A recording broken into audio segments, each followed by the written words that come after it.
ओं मंत्रहीनं क्रियाहीनं भक्तिहीनं महेश्वरी जदर्चितं मया देवी परिपूर्णं तदस्तु मे।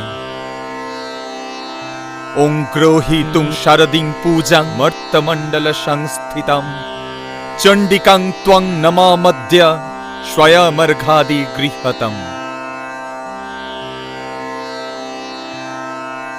মহানবমী বিহিত পূজা সমাপ্ত। দেবী কেন এখনো দেখা দিলেন না? তবে কি আমার মনোবাঞ্ছা অসম্পূর্ণ থাকবে? সীতা উদ্ধার কি তবে? মনোবল হারাবেন না প্রভু। দেবীকে অধিক প্রসন্ন করতে হলে তাকে 108টি নীলপদ্ম দ্বারা অর্চনা করতে হবে। নীলপদ্ম? কোথায় পাব সেই নীলপদ্ম? দেবী দহে, যা অত্যন্ত দুর্গম ও দুষ্কর। 10 বৎসরের পথ অতিক্রম করে তবেই সেখানে যাওয়া সম্ভব। আজ্ঞা করুন প্রভু, আমি বায়ুবেগে দেবীদহ হতে সেই পদ্ম নিয়ে আসি। বেশ, তবে তাই হোক।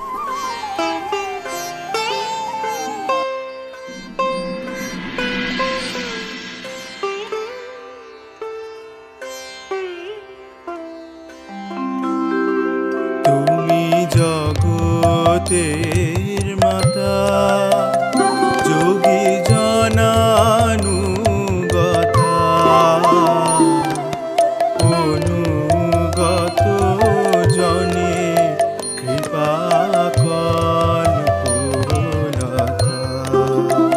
তুমি জগতের মাতা, যোগী জনানুগতা,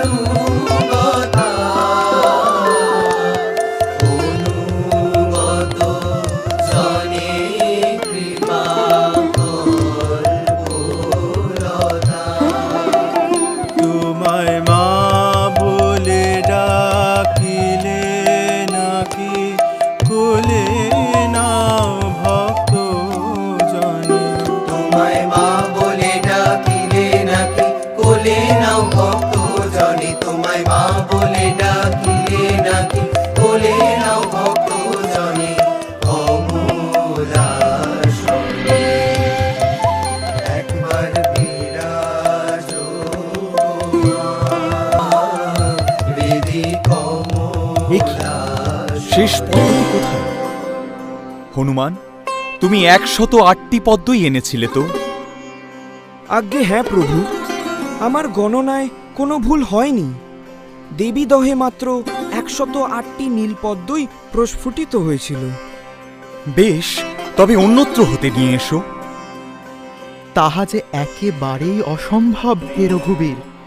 দেবীদহ ব্যতীত অন্য কোথাও নীলপদ্ম পাওয়া যায় না। না, এ হতে পারে না।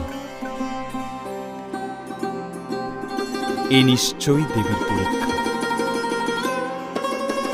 আমিও বশিষ্ঠ শিষ্য দশরথ নন্দন রাম। এই পরীক্ষায় আমি উত্তীর্ণ হবই।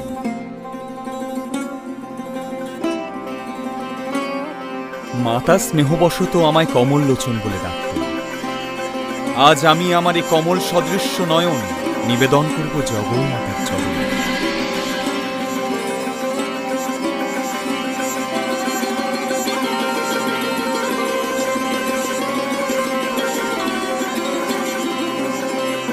ক্ষান্ত হও রাম।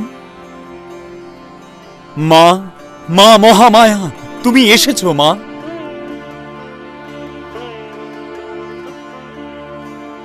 হে রঘুপতি, তব সাধনায় আমি সন্তুষ্ট।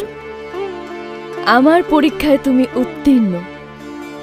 আমার আশীর্বাদে দূর হবে সকল দুর্বিপাক। দশমী পূজান্তে বিসর্জন সম্পন্ন করে যুদ্ধ আরম্ভ করো।